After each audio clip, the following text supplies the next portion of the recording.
For nearly a decade, the general managers of the NBA's Eastern Conference have had, essentially, one job: equip and overhaul their teams specifically to get past LeBron James and whatever squad with which he happened to be rolling.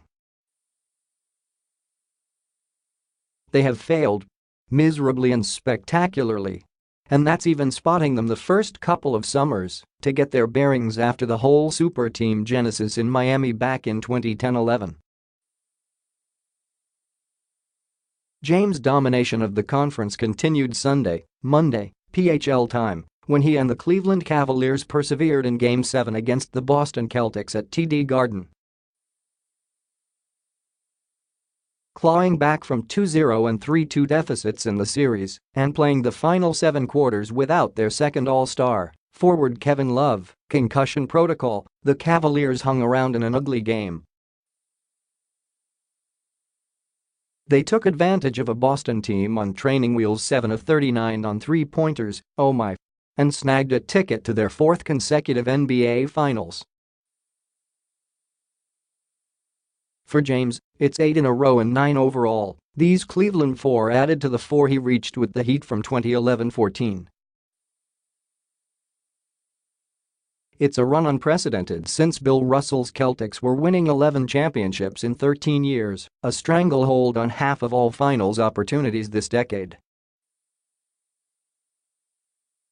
He has a 6-2 record in Game 7 situations, with nothing but triumphs after dropping his first 2. I mean, the bigger the stage, the bigger the player, and he's been doing it for us since we've been here, Cavs coach Tyronn Lue said. The great quote from the great Clippers coach Doc Rivers is, "You always want to go into the Game 7 with the best player, and we have the best player on our team going into a Game 7. I like our chances." And he delivered again. Next year at this point, maybe by league proxy, James will have one hand tied behind his back. That's the next logical step in handicapping him against the field. He has made it to the finals without his most talented sidekicks. He has taken or dragged along an ever-changing cast of teammates. This time, he did with arguably the Cavaliers' barest cupboard since first dipping their collective toes in the finals water back in 2007. 2 All-Star point guards, Kyrie Irving, with whom James won a ring in 2016, and Isaiah Thomas, from whom James won his freedom after 5 awkward weeks, already were long gone when Love went down. And now he was facing elimination with a shaky crew and a huge inflated question mark hovering over his and Cleveland's offseason, whenever it comes. Then again, the Celtics were facing him. Like the Raptors, the Pacers, the Bulls, the Hawks and several others before them, Boston well understood the player through whom its playoff ambitions had to go. "I think we've played now until May 25th and May 27th the last 2 years, and we started on September 25th. That's every day," Boston coach Brad Stevens said about his team's 2017 and 2018 tangles with Cleveland in the East Finals. "Every day you're totally focused on this, and he's gone past that 8 straight times. It's ridiculous. And he does it at this level, and with the pressure, with the scrutiny, doesn't matter." Plenty of the foes chasing James when his final streak began have headed into retirement ringless and unfulfilled. Others were in high school or grade school. Celtics forward Jason Tatum, for instance, was 13 years old when James began his streak against Dallas in 2011. There are so many others like Horford, with tire tracks on their backs, no mercy coming their way from James, and very little hope on the horizon. At age 33, James played all 82 games in the regular season for the first time in his 15-year career. He made it an even 100 with Sunday's, Monday, PHL time, appearance and he did it with aplomb, staying on the floor for all 48 minutes. Our goal going into the series was to make him exert as much energy as humanly possible and try to be as good as we can on everybody else, Stevens said. For the most part, I thought we were pretty good at that. Multiple games now in TD Garden held them under 100, 3 games in the 80s, but he still scored 35.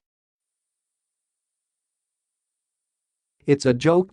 James' stats line 35 points, 15 rebounds, 9 assists was enough this time because he got a reasonable amount of help.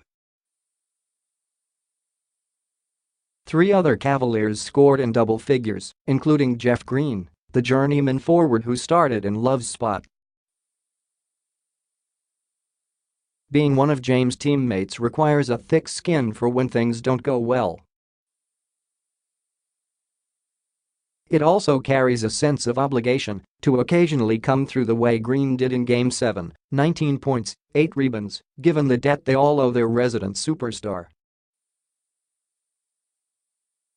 You want to be there for him, Green said. You want to be in the trenches, in the battle, helping him achieve the ultimate goal. For me, it's a no-brainer to go out there and give it all I have. Green was a part of James' most tumultuous campaign yet, with so many twists and turns: the shotgun Irving trade, Thomas's bad fit, a rash of injuries, a desperate reset at the trade deadline, and a bumpy learning curve once the new guys arrived that James and Lou casually referred to it as 5 seasons crammed into one. It's now 6 seasons in one, James said after midnight. I guess this is the last chapter for our team in the season. It's been a whirlwind. I mean, it's been a rollercoaster. It's been good, it's been bad, it's been roses. There have been thorns in the roses. There's been everything that you can ask for.